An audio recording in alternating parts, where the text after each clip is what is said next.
அருமையான செய்தி தமிழக மக்களுக்கு.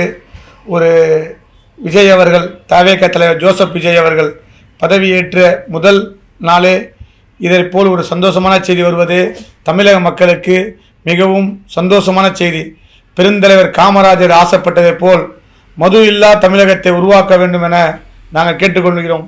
அந்த நடவடிக்கையாக முதல் முறையாக 700க்கும் மேற்பட்ட கடைகளை மூடுவோம் என்று அறிவித்த தமிழக வெற்றி கழக தலைவர் திரு ஜோசப் விஜய் அவர்கள் மீண்டும் தமிழகத்தில் பல நல்ல திட்டங்களை, கல்வி சார்ந்த திட்டங்களை கொண்டு வர வேண்டும் என நாடார் பாதுகாப்பு பேரவை சார்பாக கேட்டுக்கொள்கிறோம். கடை எண்ணிக்கையை படிப்படியாக குறைக்க வேண்டும். கடையின் அந்த திறக்கும் நேரத்தை குறைத்து மது பிரியர்களை அதிலிருந்து கொஞ்சம் கொஞ்சமாக வேற ஒரு விளையாட்டிலையும் பல காரியங்களிலே ஈடுபடுத்த வச்சு இந்த ஒரு தவறான காரியத்திலிருந்து தமிழக மக்களை போதையிலிருந்து மீட்டு கொண்டு வருவது ஒரு சிறந்த முயற்சியாக இருக்கும் என நினைக்கிறேன்.